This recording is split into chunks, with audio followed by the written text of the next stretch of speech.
Ak ste sa dostali na toto video, tak zrejme poznáte aj túto stránku.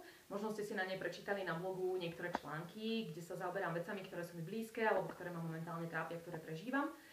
Taktiež tam môžete nájsť môj príbeh, kde sa vám trošku viac predstavím a možno vám budem vďaka tomu bližšia a budete mať pocit, že ma chcete sledovať viac.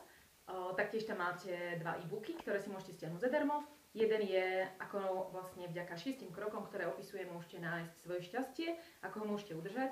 Je to také vlastne vykročenie za svojím šťastím.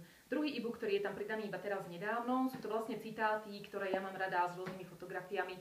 Je to také malé nové dielko, ktoré sa mne osobne veľmi páči a verím, že je to len taká príprava na väčšie dielko, ktoré raz príde. V tomto videjku, okrem toho, že som sa vám takto skrátke predstavila a predstavila svoju stránku, chcem rozprávať o vďačnosti. Vďačnosť vnímam ako takú alfu a omegu celého bytia, celej šťastnosti, vďačnosti a nejakého takého vnútorného pokoja. Nie vždy som ju riešila, veľmi často som zvykla brať veci, ktoré sú v mojom živote ako niečo samozrejme, automatické za to, že mám nohy, ruky, prácu, priateľov, strechu nad domom.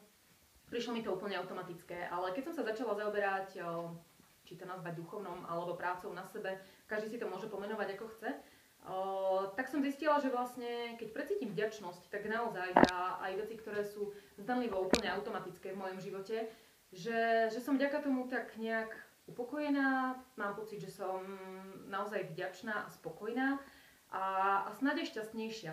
Takže čo som ja osobne začala robiť, je, že večer, ja to robím večer, môžete to robiť ráno, kedykoľvek chcete, čiže ja večer, keď si láhnem do postele, tak sa snažím tak nejak si zrekapitulovať, prejsť si svoj deň a poďakovať sa za veci, bytosti, situácie, ktoré vnímam, že za ne som vďačná. Čiže poďakujem sa za to, že vôbec žijem, že som sa prebudila do ďalšieho dňa a mohla ho úspešne prežiť. Za to, že mám fungujúce telo, ktoré má nosí, ruky, ktoré fungujú, hlavu, ktorá funguje. Bytosti okolo seba, moje 2 úžasné psy, kamarátov, rodinu, priateľov, takisto prácu, ktorá ma živí, že si môžem plniť svoje ďalšie sny, napríklad natáčať tieto videá pre vás, proste čokoľvek, čo cítim ten daný deň, že som za to vďačná, konkrétne veci. A taktiež vždycky, ak sa s niečím trápim alebo borím, proste nejaké situácie, ktoré nezvládam, konflikty, či už s ľuďmi alebo s technikou, to je momentálne u mňa v poslednej dobe veľmi časté, skúsim sa na to pozrieť cez tú vďačnosť, za to, že tá situácia vôbec nemusela prísť, ale možno prišla, aby som sa niečo naučila. Či už aby som bola silnejšia, alebo aby som možno pochopila nejaké veci, ako iní ľudia možno sa pozerajú na nejaké problémy. A tým, že sa mi to tak nejak nazrkadlí, tak vlastne tým, že ich čelím, idem do tých emócií, tak sa na to všetko pozerám trošku inak. Alebo pokiaľ ide o tú moju úžasnú techniku, tak sa vlastne pracujem, posúvam sa ďalej, stále sa niečo učím. Prišiel ma pozrieť jeden z mojich psíkov, aj za ňo som vďačná. Čiže snažím sa to vždy urobiť tak, že keď začínam s týmto svojím cvičením vďačnosti, snažím sa veľmi intenzívne precítiť vďačnosť. Naozaj za čokoľvek v tom dni cítim tak úprimne, úplne najviac vďaku.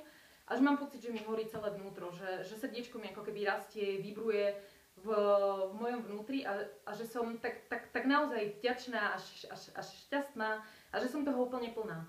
A potom s týmto pocitom sa snažím naozaj poďakovať za všetky tie situácie, tie dobré, ale aj tie zlé. A mám pocit, že mi to veľmi pomáha, keď večer vlastne takto si poďakujem, takto sa stíšim a keď idem spať, mám pocit, že som naozaj pokojná a tie prebudenia ráno, aj keď sa mi nechce vstávať, tak sú také nejaké happy. Verím, že vám toto videjko aspoň niečo prinieslo, je to taký jeden z tých prvých nástrelov, takže aj ja sa učím. Budem určite rada, ak mi dáte nejakú spätnú väzbu, či už na obsah, alebo ako sa vám videjko páčilo a určite začínam niečo nové, čo sa mi celkom páči. Prajem vám krásny deň, buďte spokojní, šťastní a vďační, lebo máte veľmi, veľmi veľa. Ahojte.